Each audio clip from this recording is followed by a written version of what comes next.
Hey guys, it's me Zain here, and today I'm going to be talking about cross-validation. So essentially, cross-validation is a technique in machine learning that basically evaluates how well your model will perform on new and unseen data.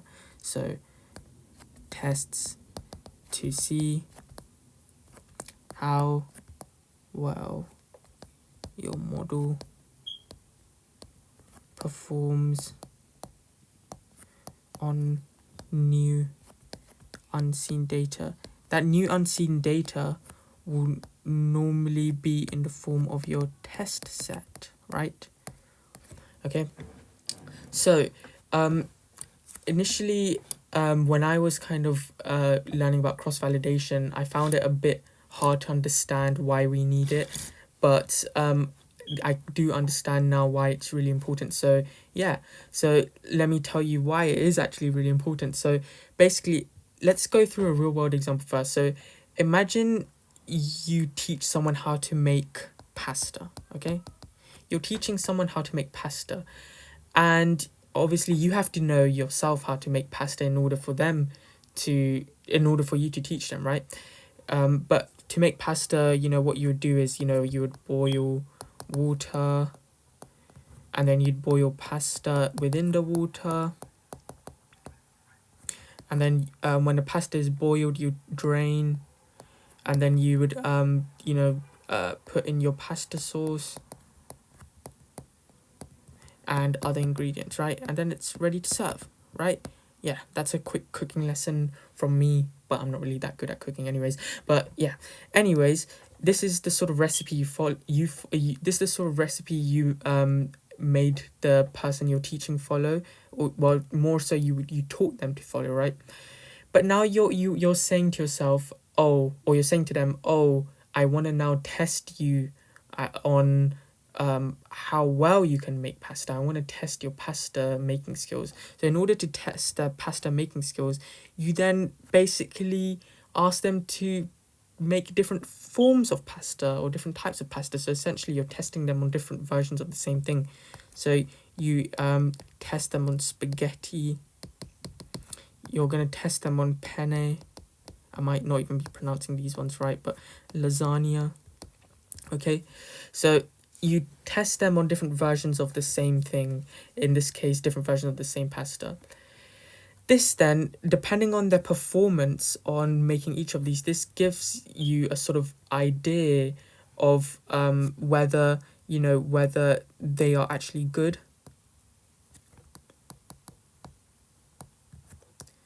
or they got lucky once, right? Or they got lucky once. Maybe they just got lucky the first time.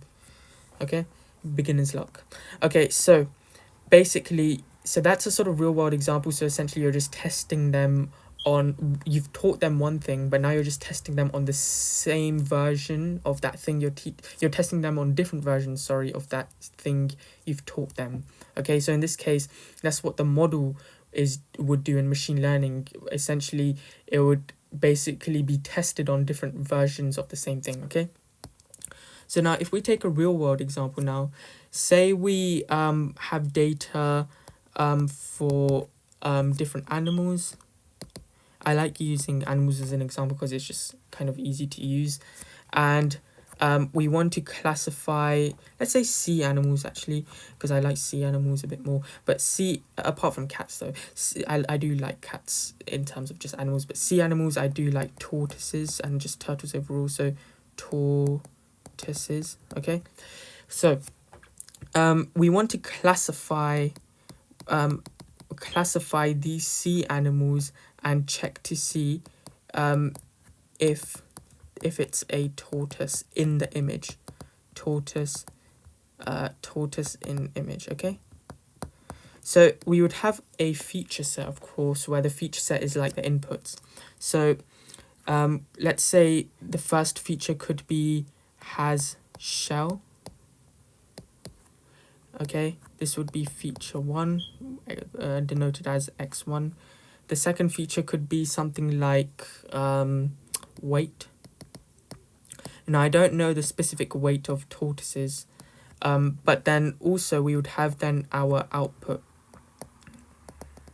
we would have our output, which is the, you know, represented by y, okay?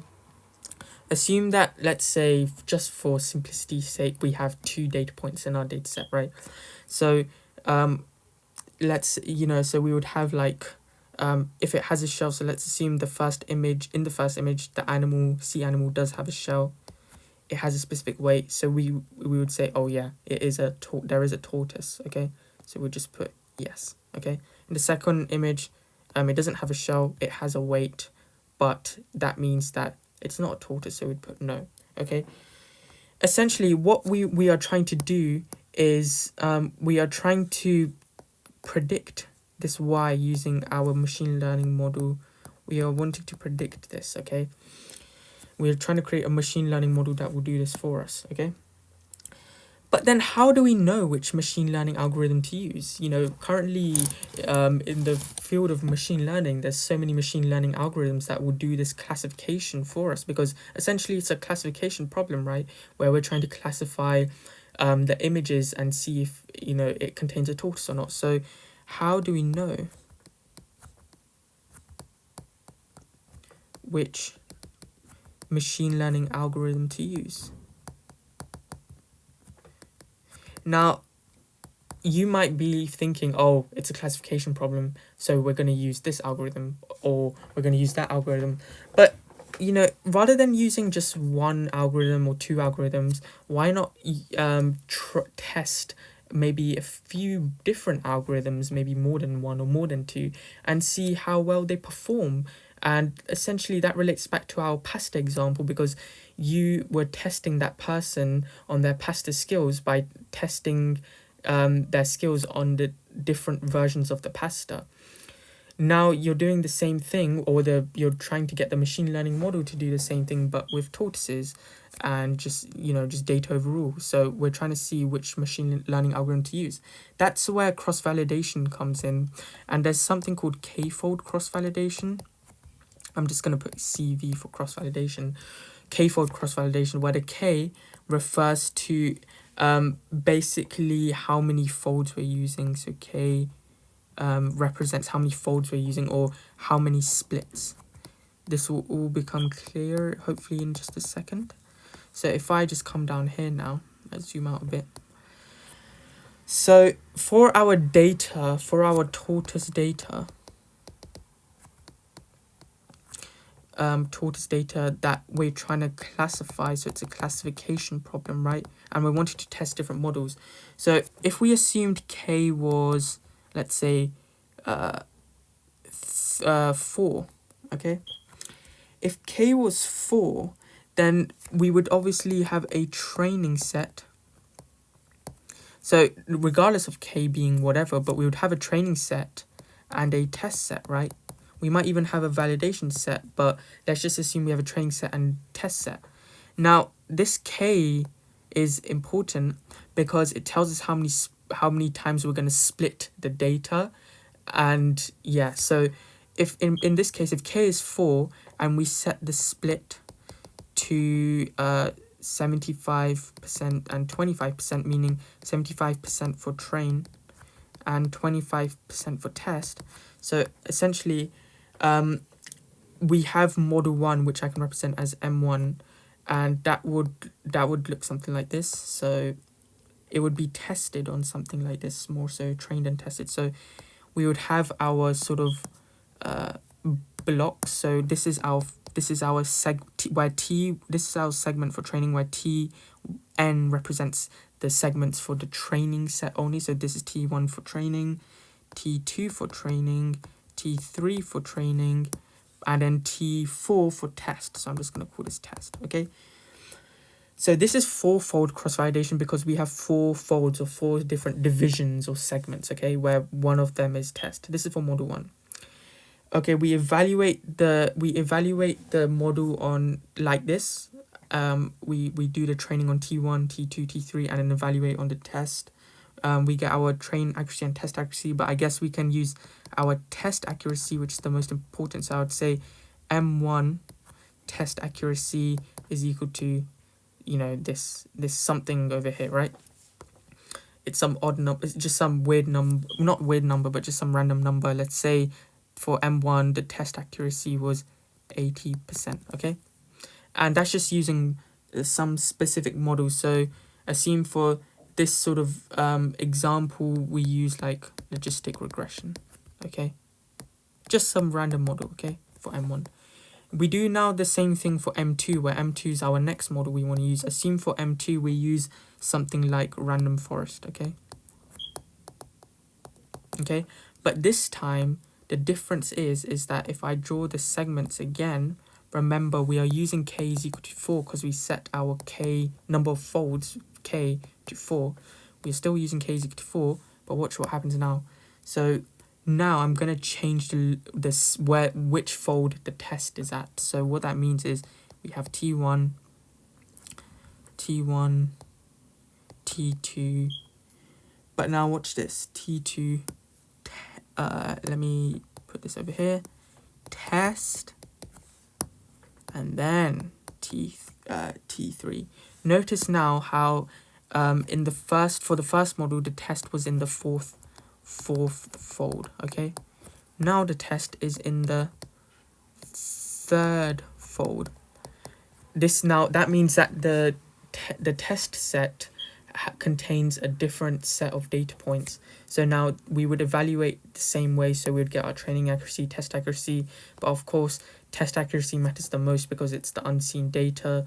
So for this one we would have a different test accuracy, which let's say if we're using random forest, we got something like 90%.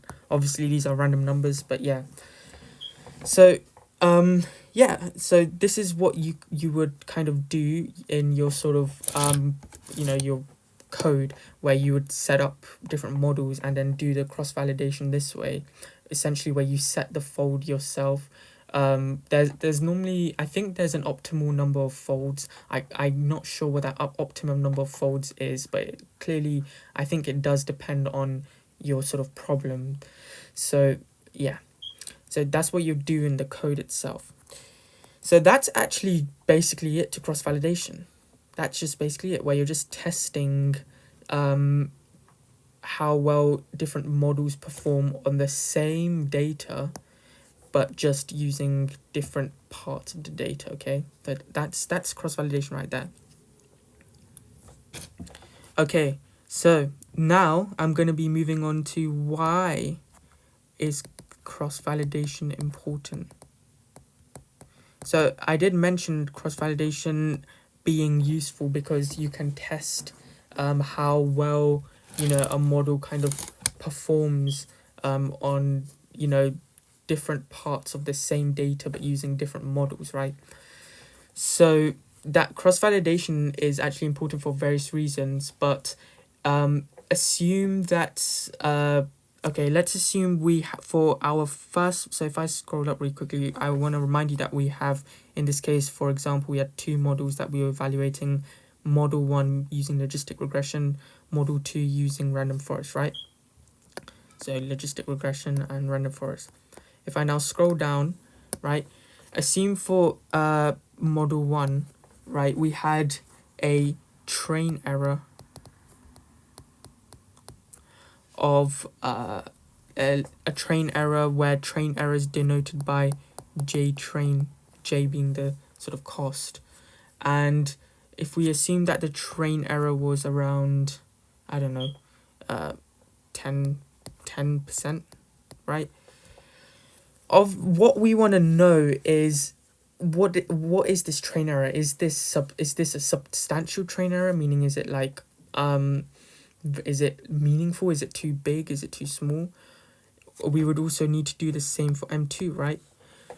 What we can do to judge this, so if we say M2 has a train error of, let's say, I don't know, 13%, something like that.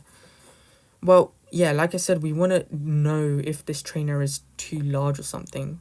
What we can do is compare both of these to their human level performance. We can compare train error to human level performance or human level error, and cross-validation error. Okay, so you would need to compute the cross-validation error over here as well. So cross-validation error,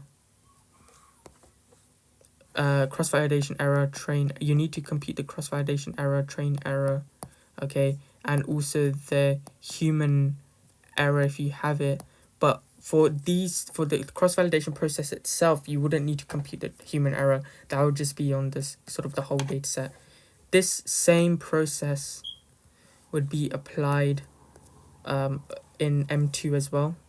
Okay, so knowing that we need to compare the train error to the human level error and the cross-validation error, I'm just going to rub this out. Just kind of do this. Oh, okay. Okay, so if I write a bit more cleaner, and a bit more better. So let's say for M1, the model M1 which used logistic regression, right? We can assume that the human level performance, or the human level error was 10%. In fact, human level error was 5%. The train error was, let's say, 10%, and the cross-validation error, the cross-validation error comes from when you're doing the cross-validation itself, right? The cross-validation error was 14%, okay? I'm just going to demonstrate using M1. I don't need to do it for M1 and M2. I'm sure you get the idea once I do it for one of them. So we would then compute the differences between the train error and the human level error, and the train error and the cross-validation error, okay? So the train error and the human level error is 5%, because 10% minus 5% is just 5%, right? So that's 5%. Whereas the train error, the difference between the train error and the cross-validation error is 4%. So the difference between the train error and the human level error is 5%.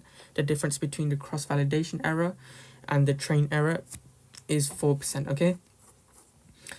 Now, if then what we would see is that if the difference between the train error, which is this, and the human level error is large, then we would have a high bias problem. However, if the difference between the cross-validation error and the train error is large, we would have a high variance problem. So in this case, we can see that 5% and 4% are actually very close apart, right? But what we can conclude is that for M1, for logistic regression, there was actually a problem, and that problem was to do with there being high bias. And that's because in this case 5% was greater than 4%. If it was the other way around, where the cross-validation error was the difference between the cross-validation error and the train error was bigger than the difference between the train error and the human level error, then we would have a high variance problem. So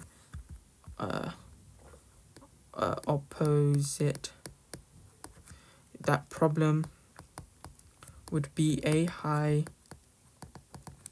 variance problem, and that would occur if if I write it in a different color, cross-validation error minus train error was bigger than train error minus human error, okay? Now you might be wondering, well, what does it mean when, we have a high bias or high variance? What does that mean? So I can actually explain that. So although I was planning to cover it in a different video, but I guess I can explain it right now. So when we have high bias, let me explain for a real world example first. Imagine if you're teaching, let's say, a puppy how to catch a ball, right? You're teaching puppy how to catch a ball. Basically, the puppy keeps running in straight lines. It's only running in straight lines, so it's only going horizontal and it's only going vertical. It cannot go like diagonal. It cannot go diagonal, or it can't even go like in circles. It cannot do any of these. It can only go horizontal and vertical. It can only run in straight line. Can run in straight line. Right? However, if we talk about, you know, us as humans, when we're trying to catch a ball, we can run in every sort of direction, right? And puppies can also run in every single direction. But if you were teaching a puppy and you only taught how to run in a straight line, this puppy has only been taught too simply. It's only been taught too simply, in other words. So this means that it's learnt too simple of a rule. So the rules it has learnt too simple of a rule. Okay, it has only learnt too simple of a rule, meaning you haven't taught the puppy well enough, because it only knows how to run in horizontal or vertical, but it doesn't know how to run in like circles or diagonal or whatever. So it's learnt too simply. That's the same thing in machine learning, where the model is too rigid. So we need to be a bit more flexible. We need the model is too rigid, so we need to allow more flexibility, right? I'll come on to variance in a second, but this is for bias. So just to recap, imagine if you were teaching a puppy to catch a ball, it can only run in straight lines. That means it's learned too simply. That can apply to machine learning as well, because the model might be too rigid.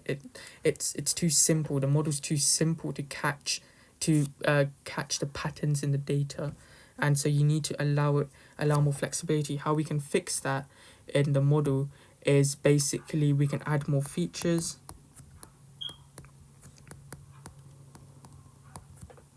We can use like non-linear model instead of a linear model.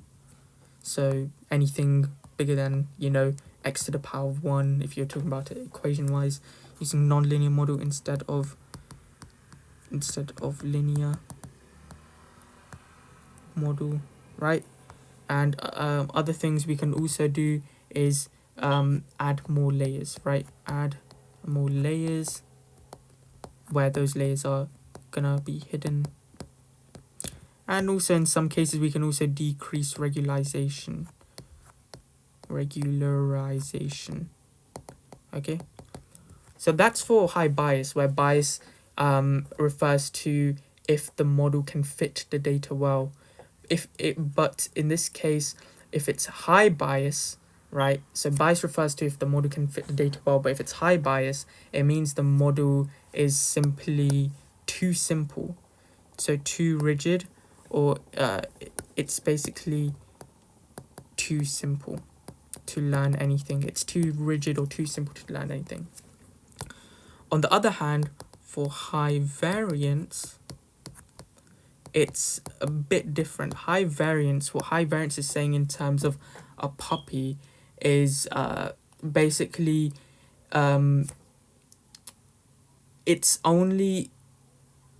it's basically only it's too complex. It's too complex to capture patterns.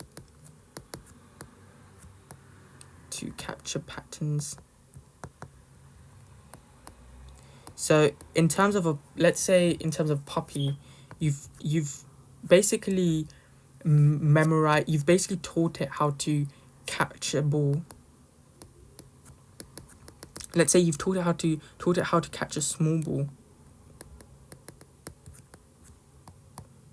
But when it comes to balls that, you know, like, let's say a basketball, obviously it won't be able to catch a basketball or a football in its mouth, but assume that imagine if it could, but it doesn't know how to because it's memorized how to catch a small ball, but because of its memorization it hasn't actually learnt the patterns to actually catching a ball in the first place. So if it's too complex, it's memorized it's memorized patterns but hasn't learnt them, hasn't learnt the intuition of it. Okay, hasn't learnt them. If I go back to the puppy example, you've taught it how to catch a small ball. I'm just gonna keep on repeating it because so that it can stick with you guys. So you've taught it how to catch a small ball, but other balls no. Like balls that are larger in size rather than this, you know, normal tennis ball or whatever. So yeah, essentially high variance refers to where the model, in terms of machine learning, the model has memorized patterns but it hasn't learnt the underlying patterns. And there's a difference because you can memorize something for let's say you've memorized the method to do a problem in the exam, but you haven't actually understood why you're doing that method in the first place. So yeah, that's kind of what variance means. And so yeah, in terms of a machine learning model,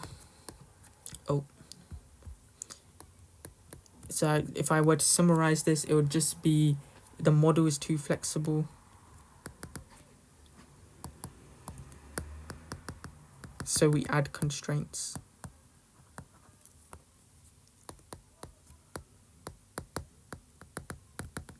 Okay, hopefully that makes sense. And so in order to fix high variance, because we talked about the fix for bias, which was kind of here. So if I write fix up here, okay, fix for high variance is essentially removing features, not removing all the features, but removing some features, increasing regularization,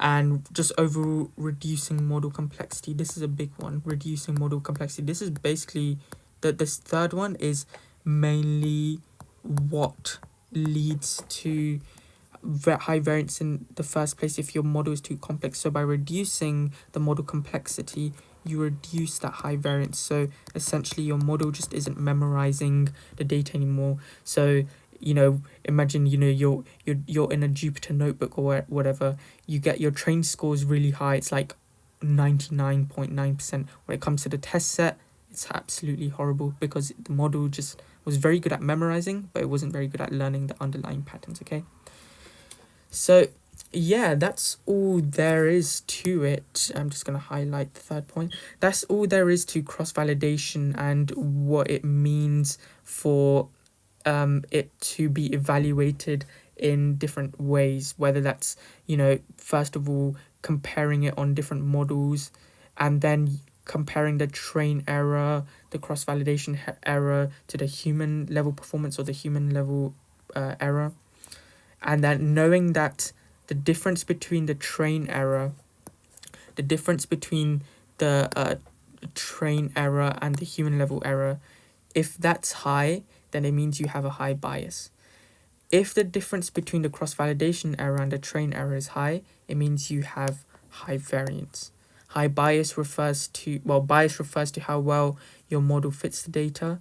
Variance refers to the difference between the fits themselves. So essentially, if you have high bias, your model is too simple, so it can't learn the patterns that well. Okay, so it's too simple, it's too rigid, there's too many constraints, so you need to allow for more flexibility. And the fixes are over here where you add more features and you make it a bit more complex. For high variance, the model's too complex in order to capture patterns. So that meant that it memorized all the patterns, but it hasn't actually learnt the underlying sort of rules, Like, you know, you're doing a math problem, you're trying to solve like a quadratic equation, you solve it by memorizing, because you've memorized the method, but you actually don't know what's going on underneath the hood, basically. So that's what it means to have high variance, where the model memorizes patterns but hasn't learnt them. So in other words, it's too flexible, so you need to add constraints. To fix that, you would remove features, increasing regularization, and reduce model complexity. But yeah, I think that covers cross validation overall. And I hope you guys found this useful. You can let me know in the comments if you know, something needs to be improved, or if I made any mistakes, and please let me know. I am also just a student seeking knowledge, so yeah, that's just something I'm just trying to teach myself all of this, and I think making videos helps. So thank you very much, and I hope you guys have a good day. See you. Bye.